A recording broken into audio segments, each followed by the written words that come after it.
now join the following program already in progress.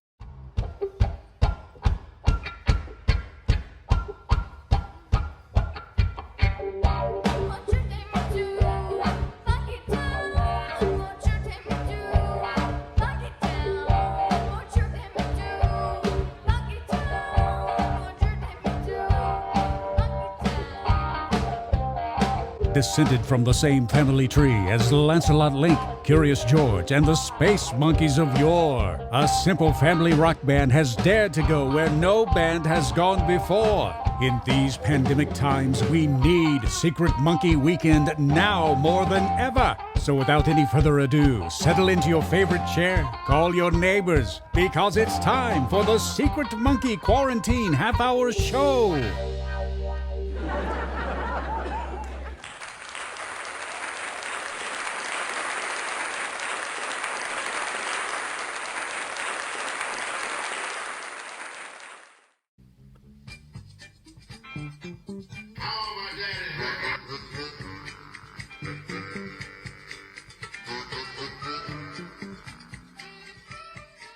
First thing is, when she came here with this, see this? I recognize people who have vinyl in their lives for years. They see the spine and they know exactly what a record is just from the spine, because you have it sitting in your house for years and years. And I recognize this Leonard Skinner double album right away. And also, one of the things I've noticed is, I don't see any other ones right at the moment, but usually, for some reason, Columbia Records will have these little slanted stripes at the bottom, and I don't know if that was on purpose, but I would always recognize that as a Columbia Records. So we're going to start right with this. This is right. Tell us about this one. Well, Jefferson and myself would both know this pretty well. It looks like it's a pretty beat up cover, so it looks like someone's, just regular copy that laid around and got played and stuff like that. Very popular album back in the, what was that, 70s? Early 70s? 72, 73? 74. 74. Swan Song label. Which was Led Zeppelin's label. Right. This was the remnants of a couple different bands, one of which was Mott the Hoople. So I'm not sure who all made it into this band. Might have been Mick Ralphs and Simon Kirke and Paul Rogers. Paul Rogers, of course, beautiful voice, beautiful singer. In fact, after Freddie Mercury died, they took Queen around the United States with Paul Rogers as their lead singer. So it's a good album. Plays nice. You can play it cut off there, Denise. So we'll just move on. I know we'll be a little behind in some of the stuff, but this was one that evokes a time for me. Oh, Yeah. that's awesome. So, how many cigarettes they got? Appears to be one, and it's halfway gone. Yeah. Big ash on it there. Mm-hmm. Do you want to hold this? Yes, I will. Yeah.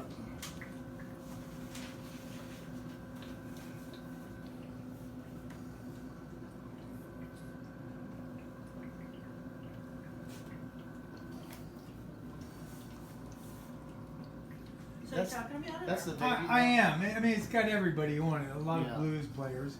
It's not really a band. It's, Yeah. Paul Schaefer in the band? yeah, and Paul Schaefer Paul was. Schaefer. Yeah. All right. So what it was the Saturday Night Live guys, Aykroyd and Belushi, and they had a lot of famous blues players and got them all together and played a lot of blues songs, and quite an interesting album. They did a little movie kind of thing.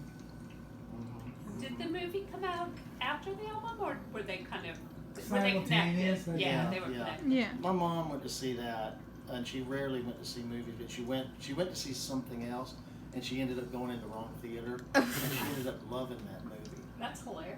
Yeah. So it's Donald Duck Dunn, Matt Guitar Murphy,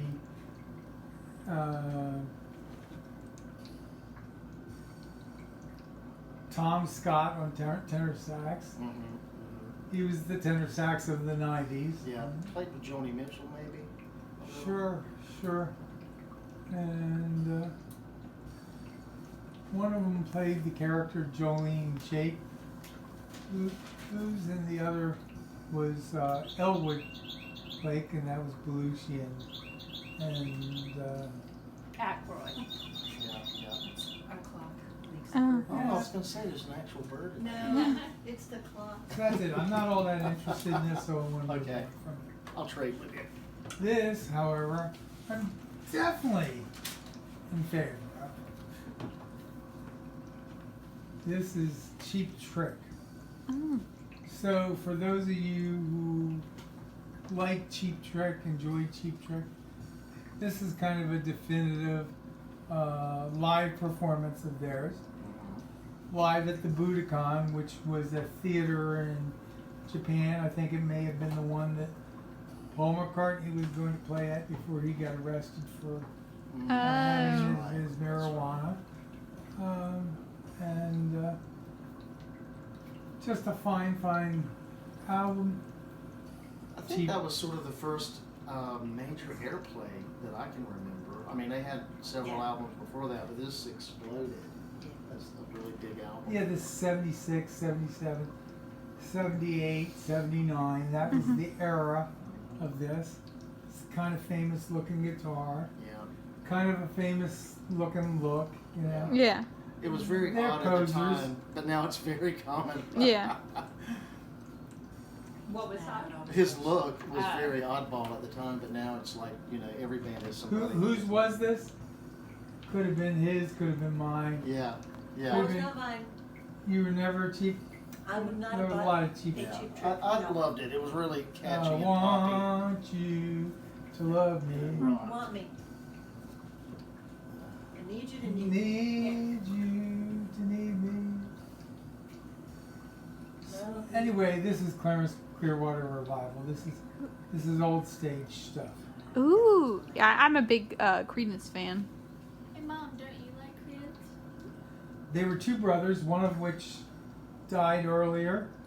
I think that was Tom. And then the one who's still a famous musician, and his name is John. And they had to put me in Coach Song, Proud Mary, and Down on the Corner. Redid Heard It Through the Grapevine, Bad Moonrise, and just all kinds of good stuff. I think I read somewhere that Tom started the band and John just sort of took it over, like little brothers do. Like little brothers do. Yeah. You better not do that, Lila. Again, I have no idea whose version that could have been easily been his niece's, Nope, it wasn't but mine. it's certainly Must have been yours. very easily. Or something that you inherited from someone. That one I think is mine though. This was definitely Denise's. This is definitely a very cool one. It's a best of. It's Emerson Lake Palmer. It's in very nice condition, which is one of the reasons that I would say is in it's probably a Denise album because you know hers are all nice, Pristine. tight, Yeah. just beautiful stuff. So And you know the main singer was Greg Lake on these. The main guitarist and bass guitarist, Greg Lake. Stuart Copeland. no, it was Carl Palmer. All right. I have to say, even though the guys' names were in the bands, I couldn't tell you which instrument. Carl they- Palmer was one of the top One five. of the finest drummers you'd ever Yeah. hear. Carl Palmer. It And really- that's why, I mean, that was one of the biggest reasons why I liked Emerson Lake and Palmer. I saw him in concert in the Forum in Los Angeles, and I loved the Works album. That was one of my favorites, was the Works album. This is, again, something that everyone had. It wasn't cool. It was uncool to have it. And Nancy Wilson, who were the first, chick rock and rollers. Ann was the lead singer and the dark-haired girl, and Nancy was the guitarist and the hard rocking chick. She married Cameron Crowe, the guitar Didn't player. know Oh, that. no kidding. Yeah. I think she's been in a few of his movies. Oh, wow. Yeah. It appears to be in pristine shape. So if it wasn't Denise's, Nope. got it from somewhere. Was this album from before they made it big? No. No. Okay. I mean, have they made it big? I guess they're still big, but Yeah. Yeah. Well, I was thinking like, was that before Barracuda or? no, 78. Okay, that was well into their thing. Hard to tell. All right. This one. Oh, this is another weird album. This is Journey, who, everyone knows Journey, I guess. Right? Yes. Oh, if yeah. they didn't, The Sopranos brought them back into pop culture. Was it The Sopranos? Yes, Well, it that was. in every sporting event. Right. Yeah, it was the last Yeah, the San song Francisco Giants. of the last episode when Yeah. Tony's getting whacked, supposedly. Yeah. Oh, what song? Don't stop believing. Yeah. And so Neil Sean, who's their famous guitarist, and he's good, another short guy who wants to be tall, marries the tall blonde girls. Yeah. Steve Perry, lead vocals, very well known. Greg Rollet, who Denise and I saw with the All-Star Band. Ringo took him touring the one year. Right. We were fortunate enough to go see him. Very, very, very, very, very good. And I think I saw Journey again at the Forum in Los Angeles as a warm-up band for somebody. Probably did. They've But been I around can't a long imagine time. who they would have been warming up for that I would have seen. And I'll have So to they had rack Ainsley my Dunbar memory as their drummer. Not one of my favorite drummers, but a lot of people like them. Yeah. So that's it. Everyone had this. Denise probably had this. This is probably. Nope, I'm not a Journey fan to have gotten an album. It's brand new, so. Now this is a topic that the girls know a little more about because we watched 2 documentaries on them recently. Oh, Skinner. Oh, Skinner, yeah. So they were horrible. Oh, No, in the tragedy of their lives. no. Yeah. That was yeah. horrible. Okay. They weren't So- horrible artists. They No, just so was, Yeah. they were. This is a specially priced two record set, okay? One more From the Road, which is an imitation of their one more For the Road, meaning it's a live album, and it's a specially priced 2 record set, and they have Saturday Night Special, Traveling Man, Sweet Home Alabama, Yeah. Sweet Home Alabama. So Ronnie Van Zant and Artemis Pyle Yeah. and Steve Gaines all died in a plane crash. Shortly after this was done. So this is 75-ish. Yeah, 76, 75. Gaines had just joined the band, I think. His sister was a backup singer. Yeah, She was also deceased. yeah. Very sad.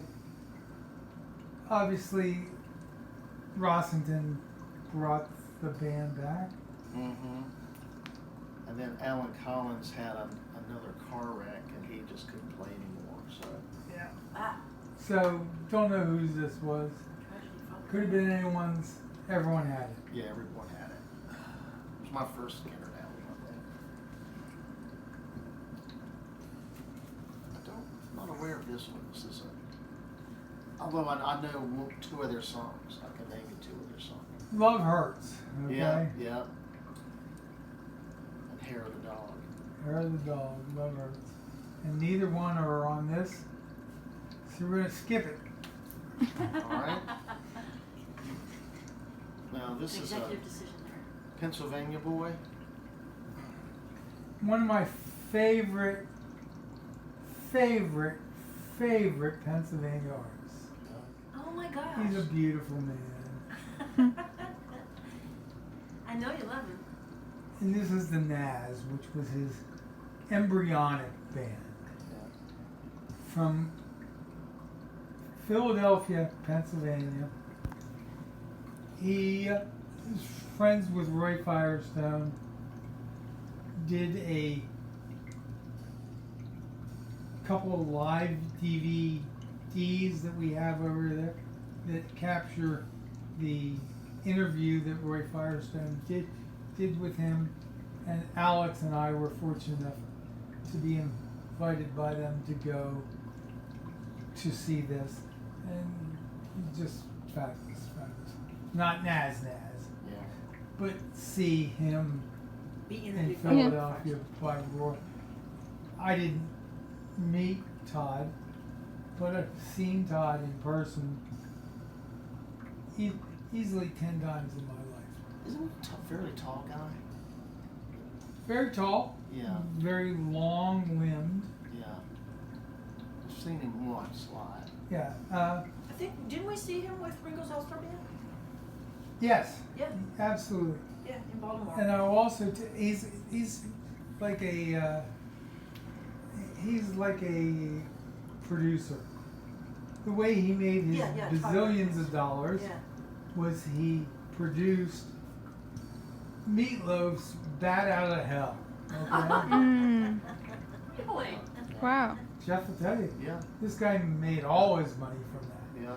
I mean, millions and millions and millions of dollars. Like he did earlier ones like, but they, I don't know, like, I'm trying to think, the band, Stage Fright.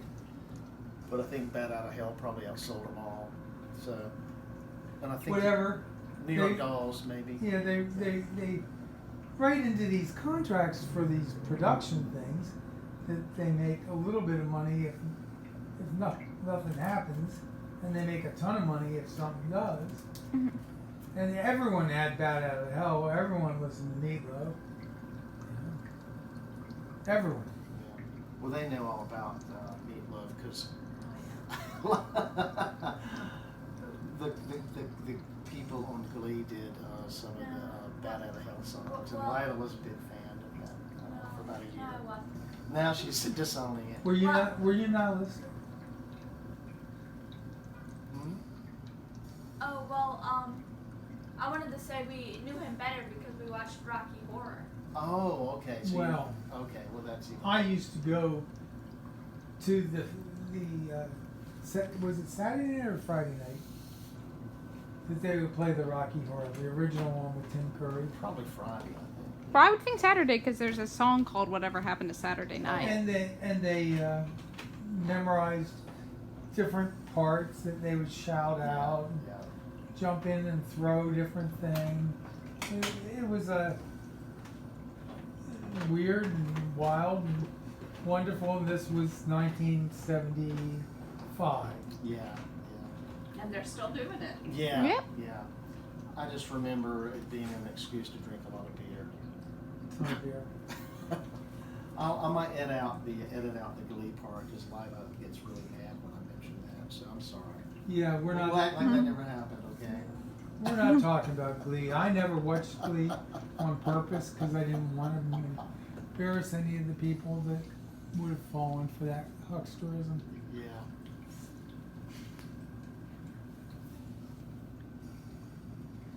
So there was a guy named James Taylor, Mhm. and he was married to Carly Simon, and he was on drugs pretty hard, Yeah. and it messed him up pretty bad. And so He lost a lot of his talent, lost a lot of his fandom, lost Carly Simon through the heavy drug taking, but he's someone who's very famous and is judged accordingly. Still around, see him on the talk shows. Mhm. You might catch him on Oprah tomorrow, you know. Yeah. Gotten himself healthy, you know, taking good care of himself. He has young children now, doesn't he? Yeah, I think he's got That's like a where- second family. I would think so. Yeah. Anyway, don't know whose copy of this was, but His, again, it looks like brand new. Where he grew up is about 7 miles from our house. Yep, there he is. Probably late 70s, James. He has a very 70s stash. Yeah. So some famous songs off this particular one were Carolina on My Mind, In My Mind, Fire and Rain, Sweet Baby James, Country Road, You Got a Friend, Mexico. Lot of hit albums, hit songs there. Did you ever have his first one on Apple Records? Probably do. I like that one. A lot of people don't. I'm gonna like let you go. I'm gonna let you go pick All right. the next stack of them out. And it doesn't have to be ones you recognize, All right. but just because you recognize it doesn't mean. Right. Oh, I didn't realize you still had some. Oh yeah. Oh yeah. I still got 2 more. Well, that's a problem here. Because these are not the ones that everyone loves. Because they don't have either of the 2 dynamite bass guitarists that this band is famous for. One. There were 2 wonderful bassists, one of which was Miroslav Virtuos, and then of course Jaco Pastorius. Mm-hmm. This And one, that is, Yes. okay. this one has Victor Bailey, okay, and not that big on the album. Beautiful artwork, something you put up on the wall. It's called Procession. Don't know who it's curated from. Don't know who saved this over the years. Looks like it's brand new. Obviously wasn't her. I may have just bought this for the collection at some point. Again, Super Saver series. And this one is after the Gold Rush. Yeah. Notice the woman walking by Neil Young girls. Mm-hmm. Just a chance thing. I think it was in New York, and they just liked that photograph the best. Wasn't anyone knew. It was Right. just a picture, an old lady and Neil Young. So Reprise. It's my 3rd favorite. Well, I Yeah. take it back. I have 3 Neil Young albums that I can't even determine which one I like the best because they're just all tied for first. But that one, everybody knows This Is Nowhere, and Rust Never Sleeps. I could probably expand it up to 5 if I wanted to, but those are my top 3. So I'm all about Cortez the Killer. Oh, what a killer he was. Yeah. Yeah. Okay. Yeah. Yeah.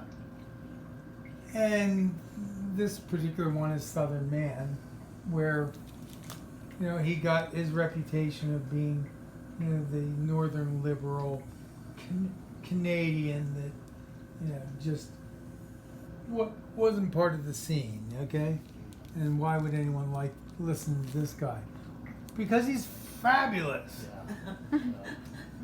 They put him in Crosby, Stills, and Nash and made it Crosby, Stills, Nash and Young. And he just made the band everything it was. And that famous CSNY album. Whose version of this? It's in the original plastic, so It could have been anyone's. I might have bought it for the collection. Southern Man. Yeah, yeah. Southern Man don't want you around anyhow. I'm trying to think. This is one of those famous Neil Young solos where it's just one note over and over, just like Famous. Yeah. Tonight's the night. 2 notes. Tonight's the night. Tonight's the night. Cinnamon Girl has a one note solo. Remember that? Mm-hmm. That's one of those girls can play Yeah. really well. Aw. I have to say, they're my little crazy girls when we play. So is that it then? I guess, yeah, that was a good 15 albums, I think. So she's I took one from each of the slots. So gonna go over and just grab a few more. Okay, okay. So we have some randomness here. Yeah. Just random. No, you're gonna keep doing what you're doing. And don't stop because I want to make sure I can sync them together. And once I do, it'll be really easy to do sync.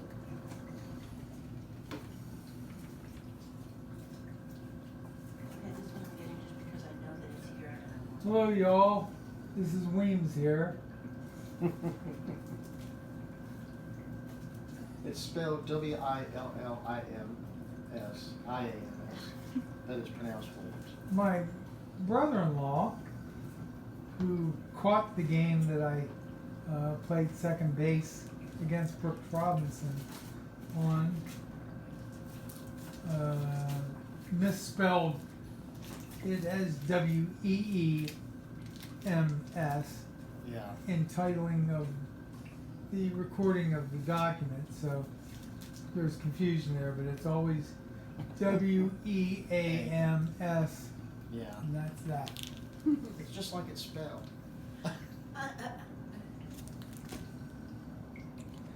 Well, almost no one has this. And again, it's very nice. And I hope that this was Denise's, but maybe not. No, sorry. Disappointing you. 1977. Perfect condition, Procol Harum. Only guy who ever lost the rights to his copyright for a organ solo that I recall. So, Whiter Shade of Pale. Yeah. Because it was a classical piece, maybe? Something like that. Yeah. And they just played it. And they say that that was a definitive mark of the song. Yeah. And no one knows the song without that, so Right. that constitutes, copyright. So, Traditional. Yeah. That's that. so that's that. Procol Harum. All right.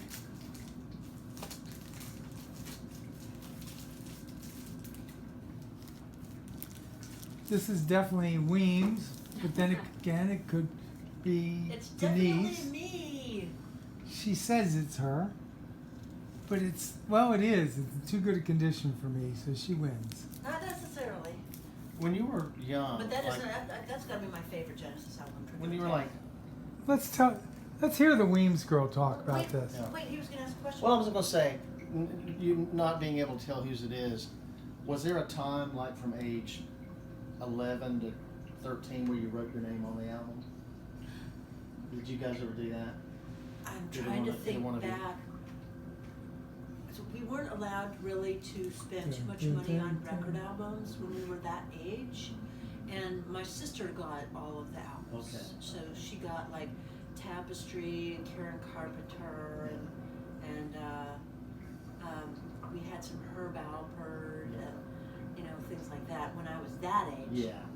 But I didn't buy my first album until I had my first job when I was 16. Right. Mm. That was So it for me. that was mine, and I'm never going to tell anybody ever what that first album was. Oh, please. No. I will tell you mine. Okay, but everybody would have to stop recording Okay. because it would not be something I would We'll tell. edit it out. We'll edit it out. Don't stop. I'll tell you mine. My Okay. first album that I bought, I think I was mowing the lawn, so I had money from when I was 9. That's it. I went to Partridge what- Family. the Partridge Family? Yeah. The Oh, first that's album. awesome. The first album. That was my first album. That's awesome. Yeah. No, mine was Tommy Rowe, Dizzy. Oh, that's great. I love like that Tommy song. Rowe Disney. I love that song. He did it, Sheila. He did some I good still things. have it somewhere in here. Yeah, nothing to be That's ashamed my of. very She's first so album. dizzy. She's And then they got got me into, spinning. Gino Vanelli. Yeah. I had such a crush on Gino Vanelli. I had his I poster up didn't. on my wall. Let's get that clear. We got that. But there was some kind of a soul that he would put into his music when he sang it. And then So pass this over to the Weams so then girls. my first Here. concert was the Beach Boys. Oh boy. So That was a this good is start. probably her favorite Genesis album, and she loves Genesis. Yeah, Trick of the Tail. Are you over having me talk about it? Yes. Tell us what you know about it. What I know about it is that, this was during the period of time when the progressive rock, they were telling stories with their albums. So Yeah. you'd have the whole, like a mini opera of what was going on in Yeah. this. But then I just remember that, I know every word to every song, I listened to it in my basement, and I would just listen to it for hours and hours. Peter Gabriel was sort of the lead down there. Peter Gabriel was, and then this was right during the transition to where Phil Collins took over. Okay. Yeah, and I saw them. I've seen them in concert multiple times. Again at the Forum in Los Angeles. Is there a picture of how Phil Collins looked like back then? I don't think Yeah. so. I don't think so. This was, yeah.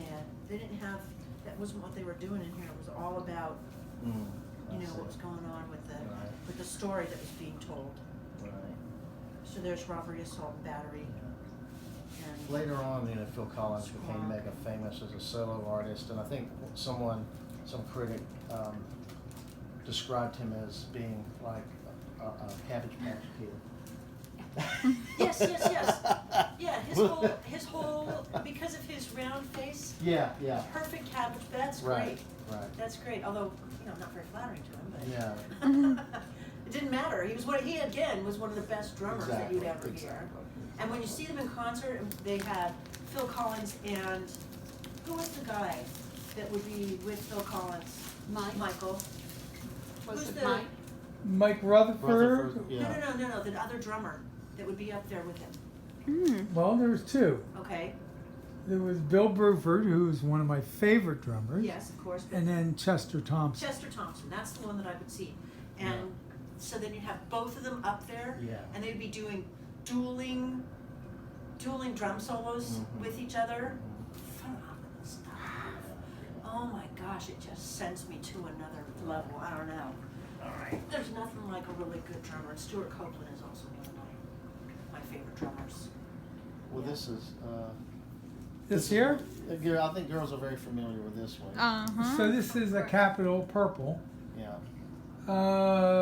One of the official Beatles records, but it was not made for anything other than the movie.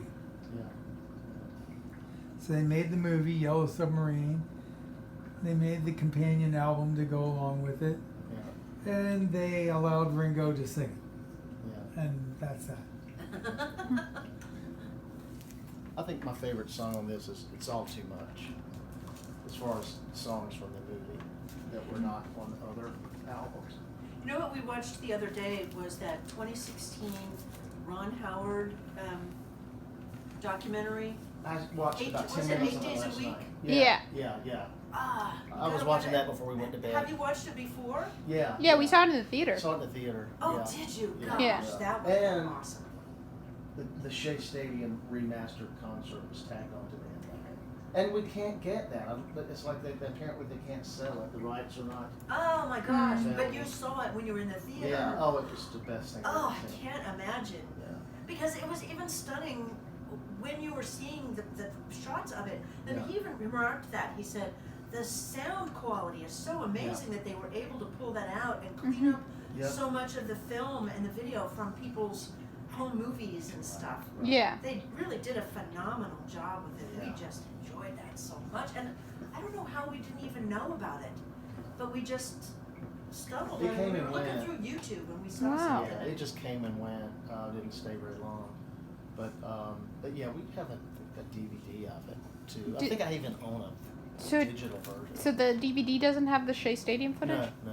That sucked. That was the best part of the movie. I think it's because Ed Sullivan owns the rights to it, Oh. and I think either they wanted to do something with it, but they can't ever agree on it.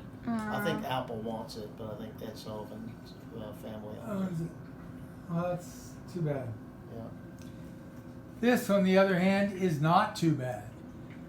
This is Deep Purple Machine Head. Okay?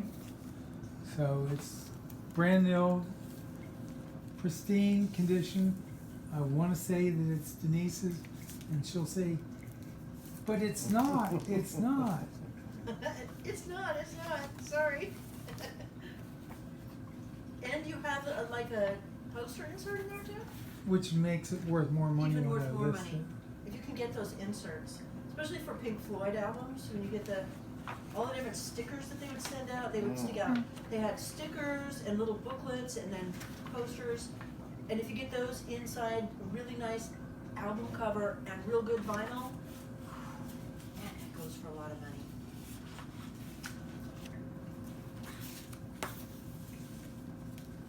And sometimes you could just buy, like we were talking about earlier, sometimes you could just buy the stickers and the posters. Yeah. Have them, and then, get your really good vinyl, and then get your really good album cover, and then put the whole thing together. Okay. Put a nice sleeve on it. And is this the last one? Yep. I agree. This is the last one. Yeah. Yeah. This is Bus Stop. That's So stuff. it's a Imperial record. And it's performed by The Hollies. Yep. Some great cover versions on the back of. I've noticed. My favorite song by them, I don't think it's on there because it's later, but I Can't Let Go. That's just one of Hum a the. few bars. Hmm? Hum a few bars. Well, I tried and I tried, but I can't say goodbye.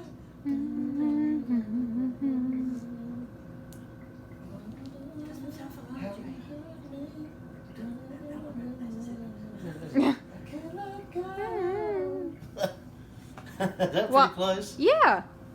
Yeah. Well, I mean, all your music is my music at this point, Yeah. basically. Yeah. So this has to be your music because he likes The Hollies. Because he thinks Graham Nash has one of the most unique voices that there is out there. Yeah. Yes. And then Alan Clark with an E Yeah.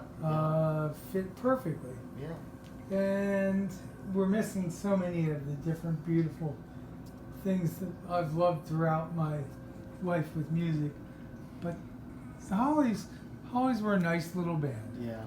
There's a really good 1 hour, maybe longer, documentary on them on Amazon Prime. Okay. And it's like the Beatles anthology, but it's the Hollies. It's just so good. Oh, we gotta do that one. It takes it from the beginning all the way to the end. Oh, we gotta do that one.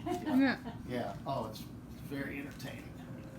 And they're just, they and the Beach Boys. Did you ever watch the Laurel Canyon one? Yeah, me and Jeff saw that in the theater together. Yeah. Again, in the theater, yeah. It was sort of funny. never missed an Well, I said clearly Ella's the youngest one in the theater, but even I was the youngest one after her. You're the Everybody second else youngest. was Yeah. over Really? 70. Wow. Well, Weams, thanks for inviting us in. Well, thanks for coming and looking Yeah. at weird Yeah. and wild albums. Well, this was a nice journey through the musical archives. I'd like to thank you for it because Yeah. any chance to pick his brain for some Yeah. of this musical knowledge that he has, Yeah. there's so much there. Oh, Mhm. yeah. And I mean, this is like a perfect opportunity to get Yeah. some of that, especially documented, I know who Yeah. else is going to enjoy this, Weems. Scott and Can of Corn. Well, sure. Oh, Scott with a big O? Yeah. Yeah, that's what we call him, Scott with a big O. Humble Wow. Pie is one of my favorite bands. Who? Humble Pie. Yeah, yeah. Girls, you know anything about Humble Pie? I've heard the name. Who's in it? One of the members of the Small Faces, Steve Marriott, and the young Peter Frampton. What's their biggest hit? I think the song that more people were, I don't know if they ever had a hit, but 30 Days in the Hole is the one most people think. I don't need no doctor. Oh yeah, there we go. Sing it. So, That's it. so Steve Marriott had the best voice ever, Yeah, yeah, and Peter Frampton came alive. yeah. Isn't it amazing how Steve Marriott leaves the Small Faces, and Marriott forms Humble Pie, and then Humble Pie and the Small Faces, or the Faces, sound very similar. It's like they took the idea and split it in half and ended up getting two bands out of it. I mean, who would have ever guessed that?